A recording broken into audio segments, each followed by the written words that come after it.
OneNation is We're back.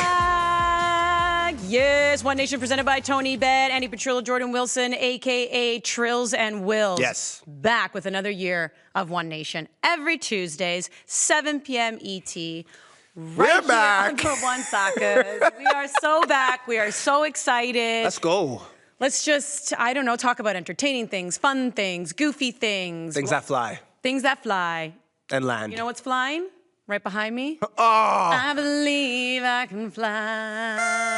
Happy belated, Trillz. Yeah, thank you. So just tell the people and about it's not this. Callum. It's not Callum Irving, as you can see, is our special guest. He could definitely fly as a goalkeeper. Vancouver with their new kits. But before we get to Callum, we just need to acknowledge the Joseph and the Amazing Technicolor Dreamcoat behind me. That's Who is why you were Joseph? saying that was me.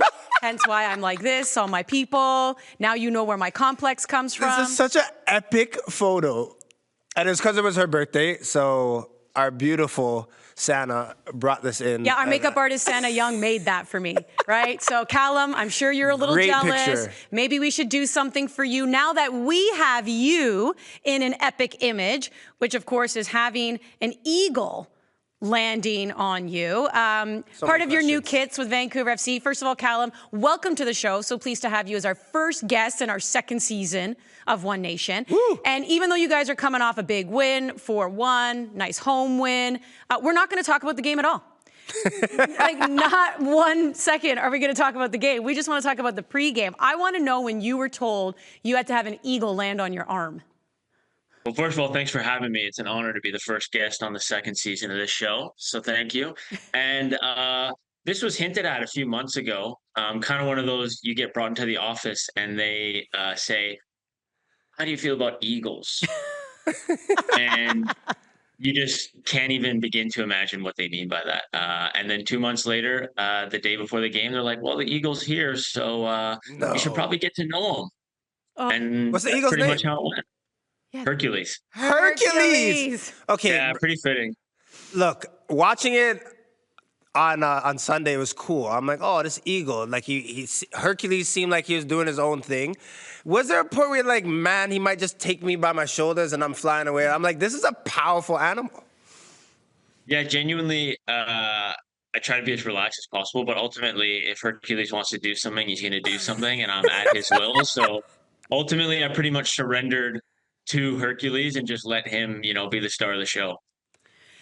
Callum, I said, I understand why it's also you. You're the captain, so anything cool that happens, you should be a part of it. But I also thought that it was interesting that the one dude on the team who actually needs all fingers and hands is the goalkeeper, and that's the guy they choose to have this eagle with massive talons land on your arm. Granted, that glove is like 5 layers of leather, isn't it? Like, it is a thick Looks heavy. glove. Yeah, those gloves are, you try to make a fist and you pretty much just close your hand. Like, I don't know if you guys can see, I'm trying to find the right angle here. You can close your hand There like this much, maybe. Like that's how much you can really like close your fist in the glove because there's so much leather. But yeah, it was funny because right after we do the walk in and, shake the hands, do all that, I usually get my real gloves on and then I do a little, warm up with my goalkeeper coach, Mark Village. And he sees me and he's standing there watching me and I kind of just go right by him. And then I go for this long leather glove and he's like, what's happening? Like, put on your regular gloves. Now we're trying to play a game here. What's going on here? And then all of a sudden he sees me put that on and then I walk out. I'm completely ignoring him. And then he's like, oh, this guy's doing something different right now. No, he wasn't aware that it was going to happen right in that moment. He saw me the day before, but I don't think he realized it was happening in that moment and that I was actually going to do it for the game.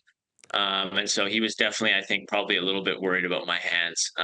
Yeah. As the goalkeeper coach, he was definitely like, So did I not have a say in this? So in many ways, you could say that Hercules is a good luck charm because I know that you guys conceded first, but there's never been a time Vancouver FC has scored 4 goals in a match, and you had different goal scorers as well. Is this something that we could see again? Hercules just flying around and basically owning the pitch. Like, do you think this is going to be a new tradition? I mean, I think we'd probably like to make it one, but, for the fans out there, just show up to our next game when we're wearing that Eagle kit and see for yourself. What does the eagle eat? What does Hercules eat? Because you had to have had something in your glove, yeah?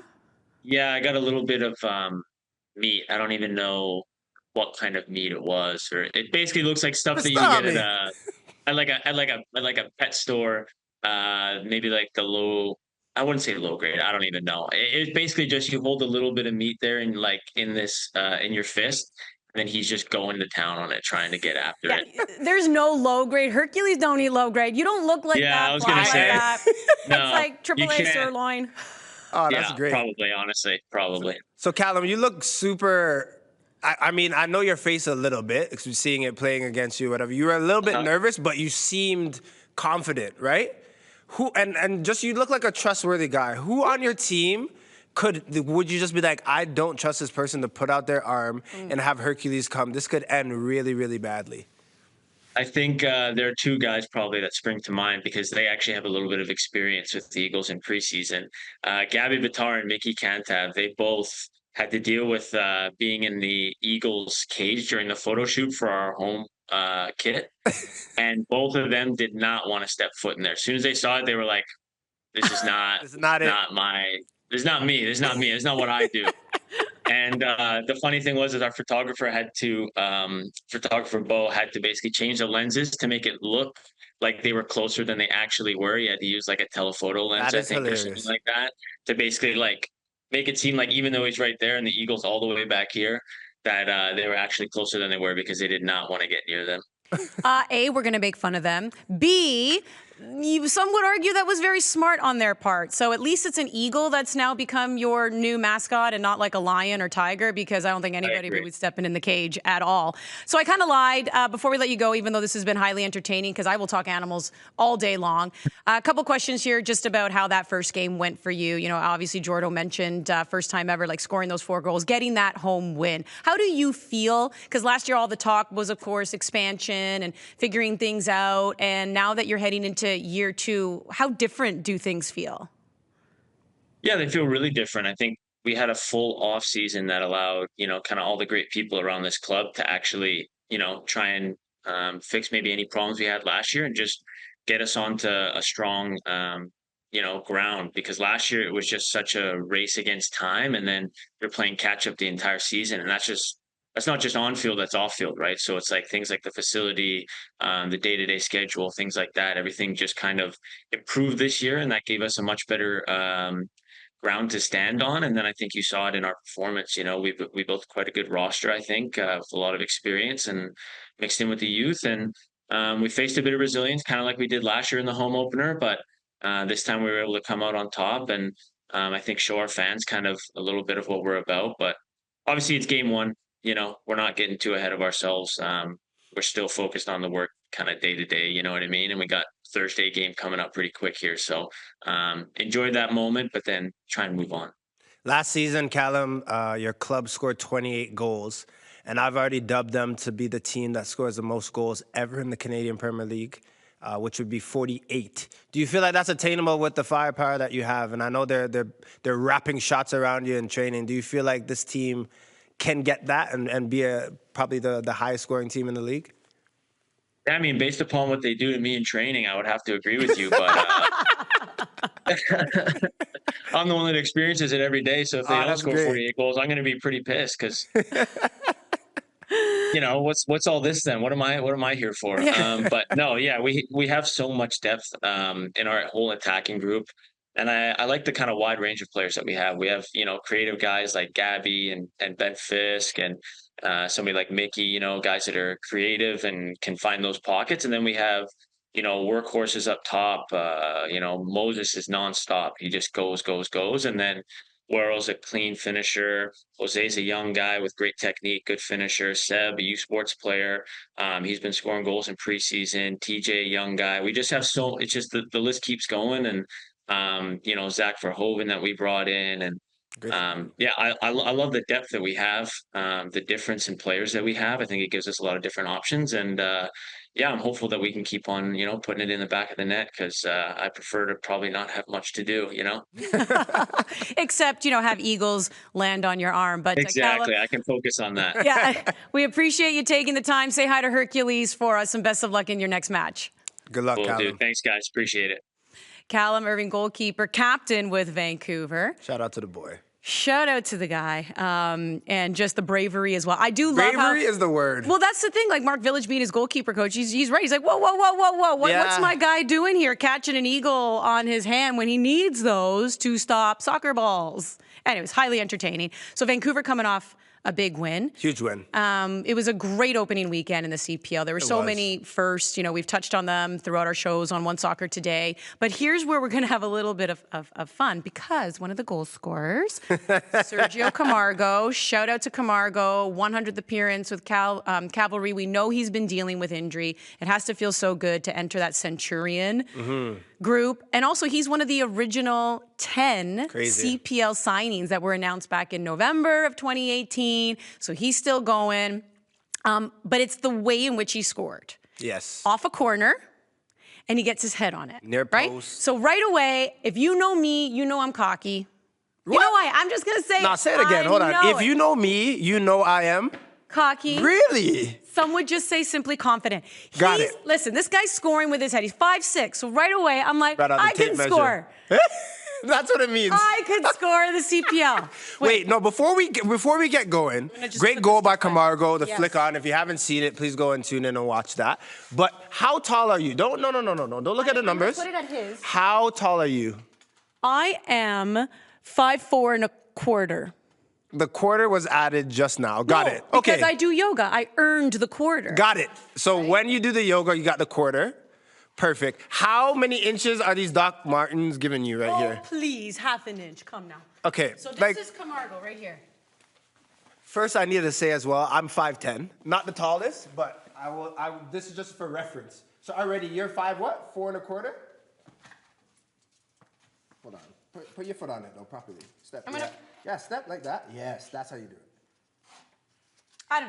I can score is all I'm trying to say. Look at this. Look at this. This is Look at this. 5'4". No, you're right. Bah!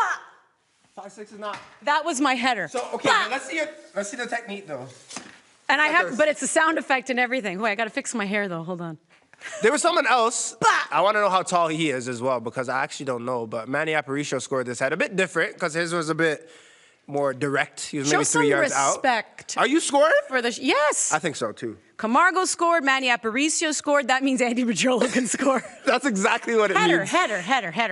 That's what I'm talking about. You look like a little, like a free kick that you're caressing at top corner, like inside the foot. I don't know if the header game, that's you, Trillz. You're the pretty player. This is Jordan's header.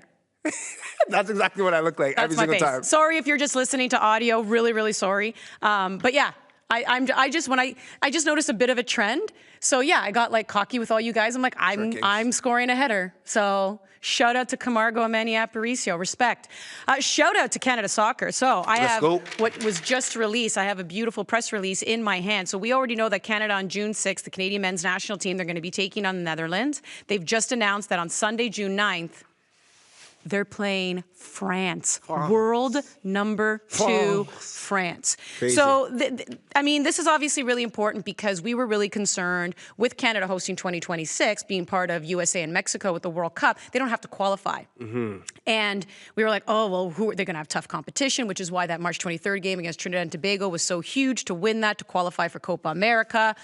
Because they need top teams. So now they have Netherlands, they have France, and this, of course, goes along with who they're going to be playing in Copa America, which is pretty awesome, not to mention at the 2022 World Cup, the top teams that they faced there as well, in Croatia and Belgium. How huge is this announcement for you? Mega. Like, France are number 2 in the world. Outside that, I just need to take a moment. My favorite players ever are French. Thierry Henry, Zidane, like Thuram. You're looking at Patrick Vieira. How can I forget? Arsenal legend.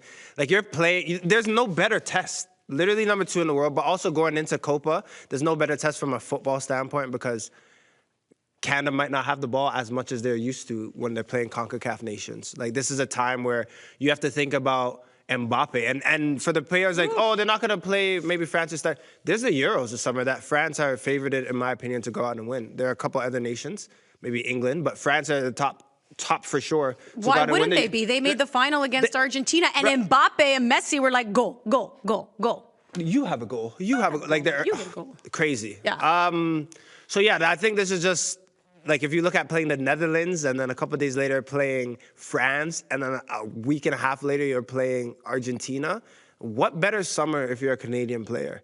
I know. This is huge. Yeah, it's a great summer. Also, if you're just a fan between, these two friendlies, obviously, for the men, then getting ready for Copa America. The women, as we know, they're hoping to have, about 3 to 4 games before the Olympics. Yeah. So they're going to head into the Olympics. So once again, it's going to be a really exciting year for these teams. And, there's been a lot, as we know, and I'm not going to sit here and rehash, and I'm not going to sit here and harp on it, but sometimes you have to give credit where credit is due, and this is massive for Canada Soccer, to get these two teams to, play Canada. Yeah. And this is huge. It's huge for the players, it's huge for the federation, and it's huge for the fan base, because this is what we love to see. Now, granted, the last time they faced France was 1986 when they were in that World Cup.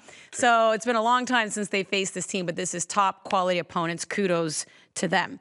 When it comes to the CPL, and this is not like my area of forte, nor am I like, yay, I love talking about this kind of stuff. But as a former player, you've got to love this. And that is, so we know that disciplinary action in the CPL is handled by Canada Soccer. Yeah. I would love to see them move away from that. It should.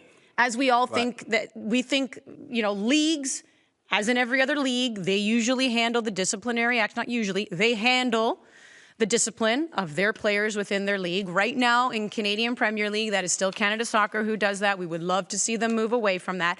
But Canada Soccer, CPL came to the table, and they were able to work out some things when it comes to discipline. And you like this because it keeps players on the pitch. I think it was needed. I think it was a step forward. I totally agree with you, Andi Petrillo, that you're looking at a world where CSA does all the disciplinary actions and hearings, and CPL should be taking this over.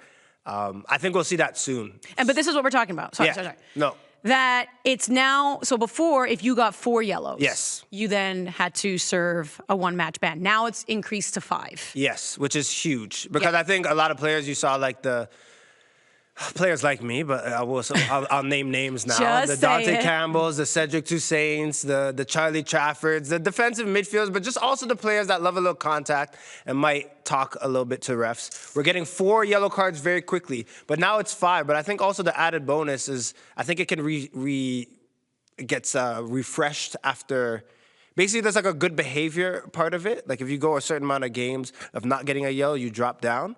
And now this is going to keep the players that are playing all the time on the pitch more. And I think it's just 2 years too late because there's 28-game season. I would play 25 games because there's 3 games I'm going to be suspended for. But if you added that extra yellow, maybe I was playing 26 or 27 games. It just allows players to be on the pitch. Yeah, it matters. I think it does matter because sometimes fouls are taken. We always call them, that's a good one, right? Like that's a team foul. That's a team foul. Yes. That's the one you got to take at that time, right? And then, so yeah, you're just you're extending that. But, as we are in season 6 now, how important as well are relationships between players and the refs, and kind of like, we did see there was a little bit of controversy. I think, what game was that? That was the Valor game. Vancouver. Right, Valor, Vancouver. Faria ends up getting the second yellow, as my brain is not working right now. Second yellow, but it was on simulation. Yeah. I have a hard time with that one because when there's contact and you it's call very it simulation, when there's contact and you call simulation, you're kind of assuming the intent. That's a difficult one. I don't really like that, and especially when he's already on a yellow, and then the second one is a 1 for simulation. I don't know. I'll say this quickly though, Trillz. It all happens fast. Like when as a person, probably I haven't reached a dozen in my career, but close to red cards. Most of them, if not all, nearly all, were 2 yellows. You always get a cheap one.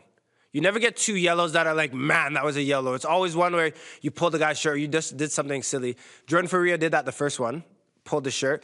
But the second one, it's like you feel for him. And that's why I said on match night, if you need to watch a show that covers all of CPL. Match night. It's match night. That's what you like. Yeah, good old match night. No, but I'm in 2 minds because it looks like it's good enough. Norman hits him. But then it's like, do you fall a bit early? It's just one of those things where you wish he didn't do it. You wish that he didn't fall, or he waited a little bit more and got that contact. Because I think how he was falling, it gives the referee to be like, this is simulation. But I was texting your beautiful husband, and he has a point. Maybe that's a situation where you just let it go. You let him hit him. The ball rolls to the keeper. You tell him to get up. You give him a warning, as opposed to the the second yellow straight red. But then that means that you're acknowledging that it was simulation, and maybe you should, by the letter of the law, give him actually the second yellow. It's very tricky. You don't want to be a ref because you have to make those split-second decisions. There's no VAR in this league. Not that that helps that much, but he was clear. I mean, he gave out another yellow for simulation too. So he was definitely kind of the guy putting you can't his trust stake with in the the Eagles. Yeah, the one yeah. you can't trust with the Eagles. Yeah. So he at least was kind of drawing a line in the sand, saying, "I don't like it for either team. This is something I'm not going to tolerate." But as much, I think that refs sometimes need to, we all know this, right? Kind of assess the situation and know, like, especially if you're given a cheap one. Yeah. Right. But at the same time, I guess the burden should also fall on the shoulder of the player. If you know you're already on a yellow, it's a tough one. Either way, love the fact that they've moved it up now where it's not 4 yellows, it's 5 yellows, you get a match suspension. Here's another thing that's changed, right? Because we know that Forge finished above Halifax on away goals last season. A lot of people didn't really like that. So now, after wins and everything, after that, it's head-to-head tiebreaker has been introduced. So Halifax are looking at this like this is a year too late. But are they also? Do you think they're the reason why this has happened? I think there were a lot of changes last season in the CPL. Majority, if not close to all of them, were fantastic. One, i.e., the playoff format. But then you found a situation which is so difficult. If you go down the list of, we're going to go by points, goals for, goals against, you do all these things. You never imagine that there's going to be a situation where you get to like the third tiebreaker. At least I don't. I'm thinking there's no way a team, of course you can see they have the same points, but then goals for and goals against, goals difference, you don't think that's going to happen as well. It's smart for them to look at it and be like, if that does happen, this is the right way to go about it in the future. So yeah, it's just you look at the situation. It was 4 points from 5th place to 2nd place last season in the Canadian Premier League. Like, it was that close. Obviously, you have Calgary that were 13 points ahead of the 2nd place, but you could interchange those spots, and they were huge. So you have to make sure that everything is cohesive when you're looking at the points, goals for, goals against in the league, because the teams are so close. Yeah. Hey, these are just changes. These are little tinkerings we know that they're doing, because other than that, it's pretty much the same, right? Same playoff format. Which we like. Same teams, right? Obviously, in the future, I had my sit-down with Mark Noonan, the commissioner, and then they would like to look at expansion. We know that next week, the Canadian Championship is going to be starting, 14 teams, which is fantastic, but wouldn't you love to see that competition grow? Yes. I think where we'll see it grow, obviously, is with the growth of CPL more than anything. But quickly, not that I'm trying to be a Debbie Downer. I just don't know if any other Canadian teams will join Major League Soccer, right? Like, it just is what it is. You want to see the CPL I think that ship right? has sailed. I think if anything's starting up, it's getting a 9th or 10th or 11th team in the CPL. But this rule, we talked about it, Trillz, in terms of goal for, goal against, or the head-to-head. This is the Geyser rule. This is because of him. This is because of Halifax. I know Really? his first year. That's what I'm calling it. I'm going to be the first one to dub it. Because it would have changed a lot for Halifax last season. Not finishing 3rd and finishing 2nd. That was a big They would have one. been playing Calgary in Calgary, and it just would have been different. Instead, Forge was there, then they would finish 3rd, then play Pacific. It was a whole thing. If they were just, if this rule came a little bit earlier. You got to do these types of things, right? New league, right? Still 6 seasons And I got to in. commend CPL because they take all those things into consideration. Yeah. I've been that little birdie saying I think 4 yellows is a bit too soft. I think we need especially the way that yellows are given, right? Sometimes you talk to a ref or you're getting a yellow quickly. So adding the 5th, it just gives a little wiggle room for some players. It's okay. Maybe the refs need to just not be so quick. I'm not saying that the refs Fair. should be abused in any way, shape, or form. I'm on record. I know my boy KJ's with me on this. We love this sport so much. The one thing that both drives us crazy is when you crowd around the ref. Just that's stop. a lot. Stop it, stop it, stop it, stop it, stop it. Stop the nonsense. It's a lot. But yeah, you also want to see, as the league continues to grow, you want to see that relationship get better too. Yeah, I feel like this season it will. I just have a feeling for it. I think the refs, they're going to do their best job. It's the hardest thing to do. We talk about simulation. How many times we talk about refs giving penalties so quickly? I have. I've been on the wrong end of certain ones and been like, oh my goodness, how did you call this? And then now it's like first week, didn't even mean it. The next topic is simulation, which is basically the opposite of that. It's just such a hard line to toe. So they're doing their best. I know, but they'll always be at the center of every conversation. For And sure. I've always said, like, because it's difficult because there's the letter of the law and then there's the spirit of the law. You do say this. And I do think Well said. the two need to work well together. We've had this conversation a lot when it comes to offside. Because remember when they were introducing all these different camera angles as Yeah. well at the World Cup? I'm like, I don't care if somebody's pinky's My beard offside. hair is like, like- what advantage does that give someone? There's the letter of the law. Because everyone's like, well, the letter of the law. Yeah, but there's the letter of the law and then there's the spirit of the law. The whole point of offside is about the runner having the advantage, right? The offensive player having the advantage. What does a pinky, or to your point, your My beard beard, hair? or your beard, or your beard, My your beard hair? beard, or your earlobe? Like, what does that see, have we're to getting do wild with now. giving you an advantage? We're getting Some stupid people now. just have bigger earlobes. Don't hold Some that people against have them. fuller beards. Some of us have bigger nose. Whoa. You got a problem with that? So all I'm saying is the letter of the law and the spirit of the law have to work together. Fair. And that is where technology, I think, is messing things up sometimes. And we're trying to figure out how to work it, right? Because technology's cut and dry. Yeah. Humans, we're complicated. So find a balance. Animals, also complicated because they can be unpredictable. It was so great having Callum Irving on. Great character, love it. Catching the eagle. And there's some epic stories out there, by the way, of sports teams when they've tried to incorporate animals because that's like their mascot. I mean, in hockey, in junior hockey, still one of the greatest is the Condors. And they actually brought in a condor that... What is a condor? It is a massive bird that went Like rogue. how big?